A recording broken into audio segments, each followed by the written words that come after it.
میں بھی بری طرح اچھلا تھا اور اس سے پہلے کہ میں سنبھل سکتا اگلی گاڑی کا دروازہ کھلا اور رضیہ کا ساتھی نیچے اتر کر بڑی تیزی سے ہماری طرف لپکا۔ اس کے ہاتھ میں پستول تھا۔ اس نے بڑی پھرتی سے میری کار کا دروازہ کھولا اور پستول کی نال میری کن پٹی سے لگا دی۔ اپنی جگہ سے حرکت کی تو بیجا اڑا دوں گا۔ اس کے حلق سے بھیڑیے جیسی گرراہٹ نکلی۔ میرے منہ سے گہرا سانس نکل گیا۔ مجھ سے بہت بڑی غلطی ہو گئی تھی۔ میں ہوٹل میں یہی سمجھتا تھا کہ رضیہ نے ہمیں نہیں دیکھا تھا، جبکہ حقیقت یہ تھی کہ رضیہ نے ہال میں داخل ہوتے ہی ہمیں دیکھ لیا تھا۔ اس وقت شاید کوئی اور میز خالی نہیں تھی۔ وہ مجبوراً اس میز پر بیٹھ گئے تھے جو ہم سے تیسرے نمبر پر تھی۔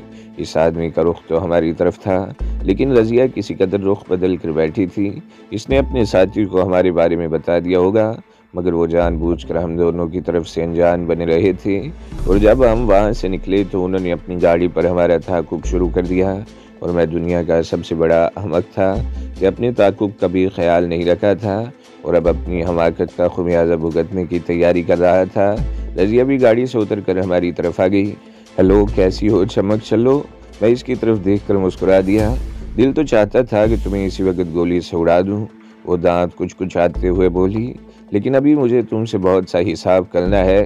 اپنی کوٹھی سے چوری شدہ رقم اور ان 2 کوٹھیوں کی رقم وصولی کرنی ہے جنہیں تم نے جعل سازی سے فروخت کر کے مجھے سڑک پر رات گزارنے پر مجبور کر دیا تھا۔ سڑک پر؟ میں نے حیرت کا مظاہرہ کیا۔ کیا پورے لاہور میں کوئی ایسا شخص نہیں تھا جو ایک رات کے لیے تمہیں اپنی خوابگاہ میں پناہ دے سکتا؟ میں اسے اشتعال دلانے کی کوشش کر رہا تھا تاکہ وہ کوئی ایسی حرکت کر گزرے جس سے مجھے کچھ کرنے کا موقع ملے، لیکن مجھے یہ دیکھ کر بڑی حیرت ہوئی کہ میری ایسی باتیں سن کر بھی اس نے بڑے صبر و تحمل کا مظاہرہ کیا۔ تمہاری ان ساری باتوں کا جواب میں اطمینان سے دوں گی، اس نے ٹھنڈے دماغ سے کام لیتے ہوئے جواب دیا۔ ہمارے پاس زیادہ وقت نہیں ہے رضیہ، اس کے ساتھی نے کہا۔ تم اپنی گاڑی میں چل کر بیٹھو، میں ان دونوں کو لے کر آتا ہوں۔ ہوشیار رہنا جمی، یہ بہت خطرناک آدمی ہے، کئی لاشیں گرا چکا ہے۔ سب سے پہلی لاش تو اس نے میرے قسم کی گرائی تھی، ایسا نہ ہو یہ ہمارے ہاتھ سے نکل جائے، رضیہ بولی۔ جمی کے شکنجے میں آنے کے بعد تو آج تک کوئی دیو نہیں نکل سکا، یہ چوہا کیا نکلے گا؟ جمی نے کہا اور چند لمحوں کی خاموشی کے بعد بولا، ایسا کرتے ہیں تم اپنی گاڑی پر ہمارے پیچھے پیچھے آؤ، میں انہی کی گاڑی میں پچھلی سیٹ پر بیٹھ کر انہیں پستول کی زد پر لیے رکھتا ہوں، یہ کار ڈرائیو کرے گا اور اس طرح کوئی غلط حرکت بھی نہیں کر سکے گا۔ یہ ٹھیک ہے، رضیہ بولی، جلدی سے گاڑی میں بیٹھ جاؤ، پیچھے سے گاڑی آ رہی ہے، کسی کو شبہ ہو جائے گا۔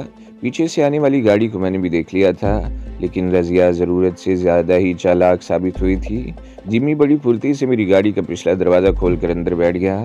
گاڑی قریب آ رہی ہے، اس کے حلق سے گرراہٹ نکلی، اگر تم دونوں میں سے کسی نے غلط حرکت کرنے کی کوشش کی تو گولی مار دوں گا۔ چند سیکنڈز بعد ہی وہ گاڑی تیزی سے ہمارے قریب سے گزر گئی۔ رضیہ اپنی گاڑی کی طرف بڑھی، پھر اچانک ہی رک گئی اور نرگس کی طرف دیکھنے لگی جو سیٹ کی پشت سے ٹیک لگائے پیشانی سہلاتے ہوئے کرا رہی تھی۔ اس کی ساڑی کا پلو ڈھلکا ہوا تھا اور گلے میں پڑا ہوا نیکلس ڈیش بورڈ کی مدھم سی روشنی میں چمک رہا تھا۔ نیکلس دیکھ کر رضیہ کی آنکھوں میں نیکلس میں لگے ہوئے ہیرو سے بھی زیادہ چمک ابھر آئی۔ وہ کار کے سامنے سے گھوم کر نرگس کی طرف آ گئی۔ اس کتیا کو دیکھو، اپلے تھاپنے والی کو، اس کے لہجے میں بڑی حقارت تھی۔ اس کے مقدر میں تو کبھی سٹیل کی مندری بھی نہیں تھی اور رانی بنی بیٹھی ہے۔ اتار یہ نیکلس، آخری الفاظ اس نے نرگس ہی سے مخاطب ہو کر کہے تھے۔ نرگس نے بڑی خاموشی سے نیکلس اتار کر اس کے حوالے کر دیا۔ رضیہ کے ہونٹوں پر بڑی معنی خیز مسکراہٹ آ گئی۔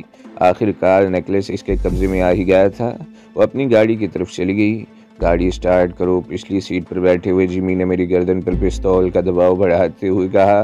میں نے دل میں مسکراتے ہوئے انجن سٹارٹ کر دیا۔ اپنے آپ کو دنیا کا سب سے بڑا عقل مند سمجھنے والا جمی دنیا کا سب سے بڑا احمق ثابت ہوا تھا۔ اگر وہ ہمیں اپنی گاڑی میں لے جاتے تو شاید ہمیں کچھ کرنے کا موقع نہ ملتا، لیکن اب اس نے ایک موقع فراہم ہونے کی امید پیدا کر دی تھی۔ رفتار 25-30 کلومیٹر سے زیادہ نہیں رکھنا اور اپنی گاڑی کو رضیہ کی گاڑی سے زیادہ آگے نکالنے کی کوشش بھی مت کرنا۔ اب گاڑی آگے بڑھاؤ، جمی نے مجھے حکم دیا۔ میں نے گاڑی آگے بڑھا دی اور تقریباً 20-25 گز کے فاصلے سے رضیہ کی گاڑی بھی ہمارے پیچھے لگ گئی۔ زینب مارکیٹ سے سڑک پر ذرا آگے نکل کر جمی کی ہدایت پر میں نے گاڑی دائیں طرف موڑ دی۔ یہ سنسان سڑک سیدھی آباری ٹاور اور میٹروپول ہوٹل کی طرف چلی گئی تھی اور پھر اس کی ہدایت کے مطابق میں نے کار میٹروپول کے اوپر سے گھماتے ہوئے